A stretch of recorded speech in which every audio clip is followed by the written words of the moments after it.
Oi. Quer dizer, ou boa tarde, ou boa noite, não sei que horário que você está vendo isso direito.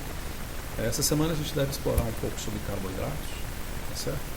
Com atividade envolvendo carboidratos, com videoconferência envolvendo exercícios com carboidratos também, tá certo? Bom, tem essa apresentação de carboidratos aqui, eu controlando o horário aqui, para fazer vídeos mais curtos, né? Para cansar menos as vossas paciências, tá certo? A ideia de carboidrato, a ideia central de carboidrato, deixa eu ver se consigo puxar para cá, puxei. Vamos colocar aqui que a gente tem uma prancha de carboidratos. A ideia central de carboidratos, primeiro é o seguinte, para que serve? Quando a gente tem a ideia de carboidrato na cabeça, a primeira coisa que vem é açúcar, e depois de açúcar vem, por exemplo, açúcar de cozinha, ou glicose, ou frutose, que estão muito ligados à possibilidade de oferta energética para o corpo, energética para as células. É a principal fonte de carbono que os mamíferos superiores utilizam, os animais superiores, né, utilizam como mamíferos. Uma gama imensa da filogenia utiliza como fonte energética, talvez exceção de pescados que preferem utilizar mais proteínas, mas o carboidrato é a fonte que está sempre associada como oferta energética principal. Uma segunda função muito clara é a função estrutural, né? Então você vê um lenho de árvore, né? O lenho da madeira, celulose, é formado de celulose. E celulose tem essa ideia de sustentação também e de estruturação. E uma outra função também muito clara é a função de comunicação celular. Eu não sei se você já ouviu falar, o contato célula-célula, que se chama de inibição por contato entre células, muitas vezes se dá recheado por uma espécie de muco viscoso chamado de glicocálice ou glicocálix, né? Então tem a ver com carboidratos nesses contatos também. Uma outra função que também é muito clara, além de reconhecimentos, inclusive antígenos e anticorpos também são reconhecidos muitas vezes por carboidratos, né? O sistema de tipagem sanguínea, sistema nosso, ABO, né? Sangue tipo A, tipo B, tipo O, tipo AB, é definido por estrutura de carboidratos, como a gente deve ver. Isso nosso, 4. Se for bubalino de búfalos, acho que são 32 tipos sanguíneos, uma coisa assim, tá certo? Então esse reconhecimento celular também é muito claro.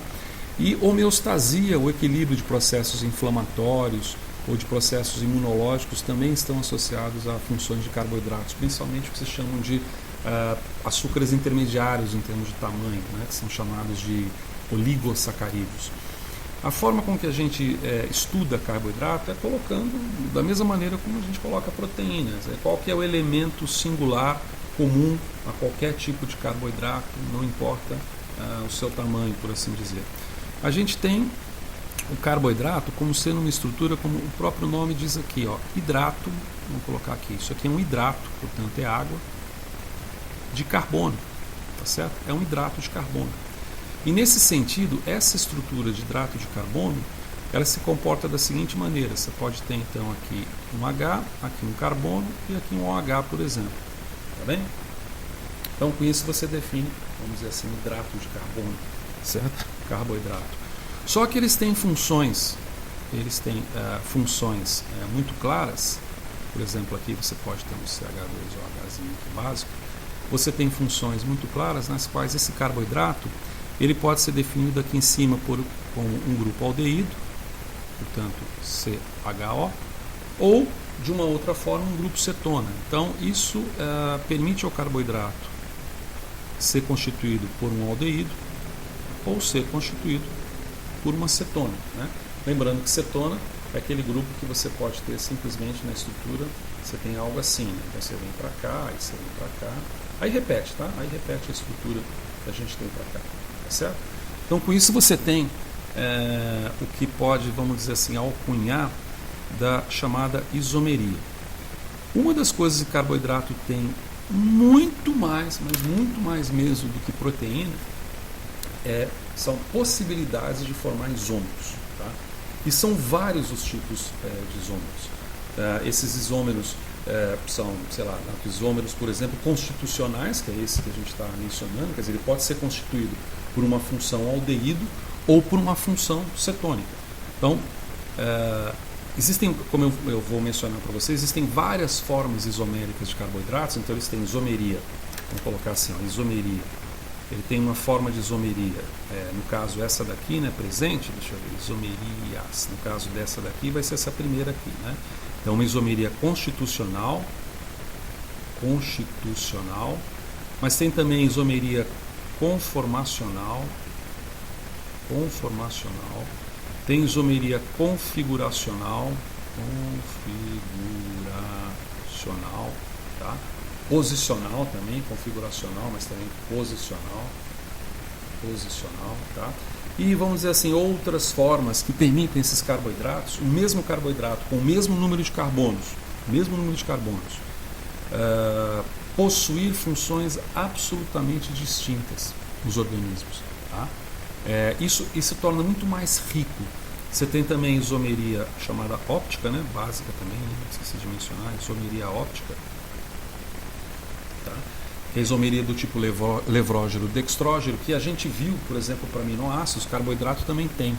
Do ponto de vista mais básico, em termos assim, mamíferos, né? Enquanto aminoácido você precisa ingerir e processar os levrógenos, os L-aminoácidos, quando você vai comprar um suplemento vitamínico, ele sempre normalmente ele contém também aminoácidos. Você pode ver isso em ração de cachorro, ração de animal doméstico, né, que a gente tem, desde que não seja uma naja, mas ração de animal doméstico normalmente costuma ter L-aminoácidos ali na sua constituição. Se você olhar carboidrato, é tudo D, tá? É tudo D. Esse dextrógeno, levógeno, essas isomerias todas, elas conferem aos carboidratos uma realidade de plural de informação numa molécula que muitas vezes tem praticamente a mesma massa molecular, mas a forma com que isomericamente ela se distribui em solvente dá a ela funções absolutamente diferentes, tá certo?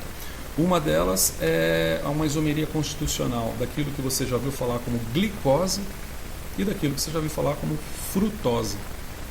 Glicose está muito associada à energia, né? E frutose, não sei se você já viu por aí, às vezes é associada a ficar gordo, ganho de massa, alguma coisa assim. São funções absolutamente diferentes. A galactose, você pode ter sacado assim, a galactose tem uma coisa a ver com leite, né? E realmente tem, a galactose. Ela é um carboidrato de 6 carbonos. Quando você pega a frutose, ela é um carboidrato de 6 carbonos. Quando você pega a glicose, é um carboidrato de 6 carbonos. E a única distinção entre eles vai ser a forma, não será, né? A forma com que se distribui isomericamente, por exemplo, o posicionamento dessas hidroxilas, tá? Que é algo que nós vamos comentar agora logo em seguida, tá certo? Então que fique claro isso, quer dizer, a possibilidade de formar isômeros em carboidratos de vários aspectos, e além dessas isomerias, deixa eu descer aqui um pouquinho a prancha, consigo descer a prancha para cá, já estava no fundo, ó, errei de novo, botei o negócio do lado de cima aqui. Essas isomerias associados à reatividade química,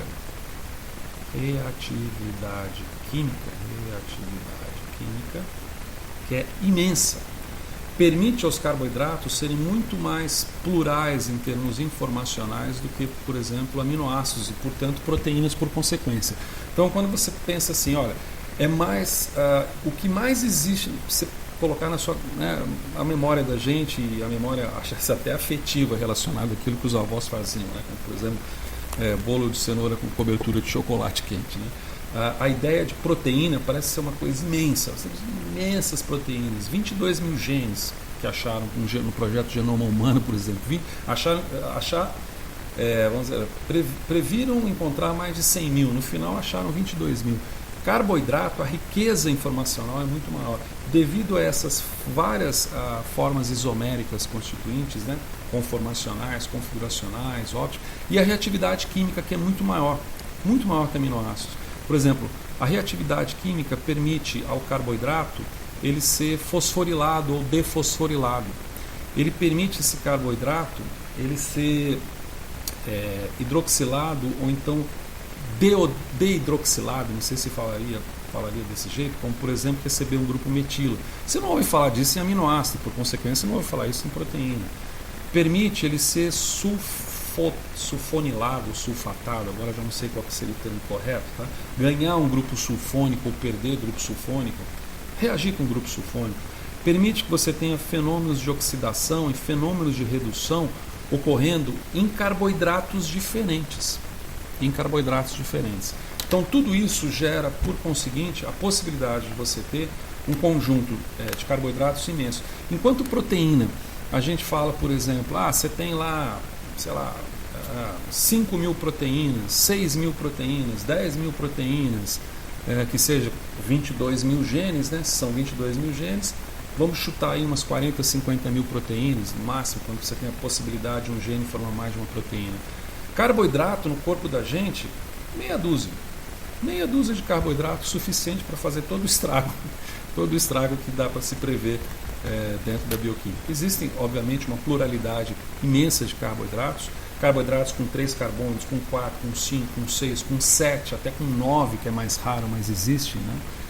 N-anoses, mas que são mais raras, mas são normalmente moléculas pequenininhas, como os aminoácidos também são moléculas mais ou menos pequenininhas, um pouco maior até, né?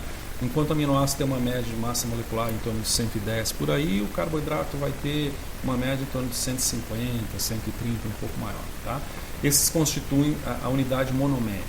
Eu vou encerrar por aqui para a gente dar sequência em um enjoar.